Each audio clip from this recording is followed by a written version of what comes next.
NCP, जो एक बहुत बड़ी खबर आ रही है वो आपको बता दें, महाराष्ट्र से ही सामने निकल कर आ रही है और वो खबर ये है कि जो पवार गुट हैं, शरद पवार गुट के जो विधायक जो जीत रहे हैं, शायद उनका संपर्क जो है वो अजीत पवार गुट से। और इसी तरह ठीक शिवसेना में भी जो उद्धव के शिवसेना में है वो अब शायद शिंदे की तरफ, जो शिंदे गुट की तरफ रुख करें। ये खबर सामने आ रही है और ये अपने आप में काफी बड़ी बात होगी अगर ऐसा होता है तो।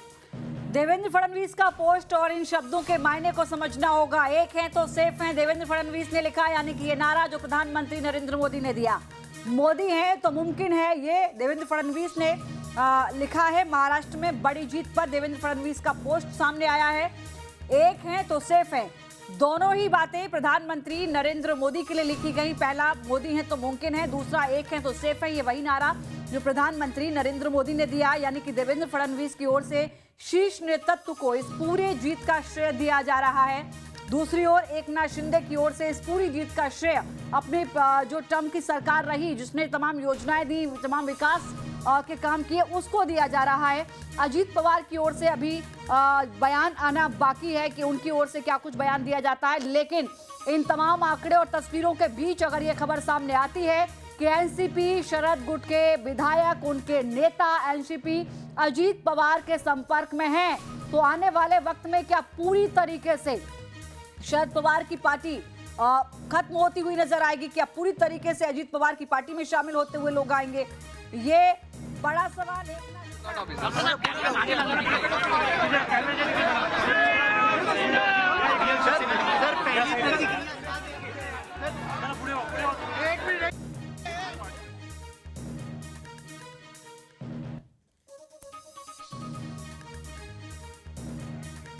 कार्यकर्ताओं को मीठा खिलाते हुए, मुंह मीठा कराते हुए एकनाथ शिंदे के बेटे आपको नजर आ रहे हैं, बधाई दे रहे हैं। निश्चित तौर पर उनके आवास के बाहर तमाम कार्यकर्ता इकट्ठे हुए हैं जिन्होंने मेहनत की ग्राउंड पर पहुंचकर, और जो आंकड़ा एकनाथ शिंदे की पार्टी ने हासिल किया है उसके लिए कार्यकर्ताओं के मनोबल को बढ़ाना, उनके बीच पहुंचना जरूरी हो जाता है।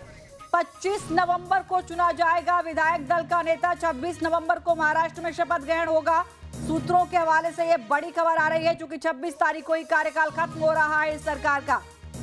तो ये बड़ी खबर अपने दर्शकों को बता दें, सूत्रों के हवाले से जो जानकारी मिल रही है वो ये कि 26 नवंबर को महाराष्ट्र में शपथ ग्रहण होगा। और वो शपथ ग्रहण होगा, मतलब कि ये साफ है कि देखिए, जैसा कि हम जिक्र भी कर रहे थे, बहुत ज़्यादा समय नहीं है, सब कुछ बहुत जल्दी क्लियर करना पड़ेगा यहाँ पर कि किसकी भूमिका क्या होगी। और अब देखिए 26 नवंबर को ही वो तारीख है जब महाराष्ट्र में शपथ ग्रहण होगा। 25 तारीख को मतलब सब कुछ तय कर लिया जाएगा कि आखिरकार विधायक दल का नेता कौन होगा। तो 25 नवंबर को चुना जाएगा विधायक दल का नेता, यानी कि अब कल का दिन बीच में रहेगा। हालांकि सब कुछ मुझे लगता है कि आज शाम तक डिसाइड हो जाएगा, लेकिन आधिकारिक तौर पर जो ऐलान किया जाएगा उसका दिन 25 नवंबर रखा गया है। एक दिन का वक्त होगा। 26 तारीख को शपथ ग्रहण हो जाएगा, तस्वीर स्पष्ट हो जाएगी, कौन कौन चेहरे मंत्रिमंडल में शामिल होंगे, मुख्यमंत्री कौन, और आगे की क्या कुछ रूपरेखा, पहली प्राथमिकता सरकार की क्या होगी। ये तमाम चीजें हैं जिनको लेकर स्थिति स्पष्ट होगी। लेकिन फिलहाल आंकड़े क्या कुछ कह रहे हैं, ये ग्राफिक के जरिए आप देख रहे हैं। हर एक पार्टी के आंकड़े इस बस पर जाते हुए आपको नजर आ रहे होंगे। ग्राफिक के जरिए हम आपको दिखा रहे हैं। एनसीपी 12 और ये शरद पवार गुट की एनसीपी के आंकड़े आप देख रहे हैं। अदर यानी कि जो निर्दलीय हैं और जो छोटे दल हैं उनको 18 सीटें जाती हुई नजर आई हैं। इसके अलावा अगली बस पर जो आप नंबर देख रहे हैं, ये पूरी तरीके से आपको बताते हुए कि एनडीए और इंडिया गठबंधन के आंकड़े क्या कुछ कहते हैं। तो झारखंड में भी और महाराष्ट्र में भी नतीजे स्पष्ट हो चुके हैं। बहुत अब इंतजार की जरूरत मुझे लगता है कि बिल्कुल नहीं है। 125 बीजेपी यानी कि 125 का आंकड़ा छू लिया है, सेंचुरी पार करते हुए। शिंदे की पार्टी को 55 सीटें मिली हैं और यहाँ पर अजीत पवार की एनसीपी 39 सीटें जीतती हुई नजर आई है। लेकिन अब खुशबू, सबसे बड़ा सवाल यह है कि अगर अजीत पवार के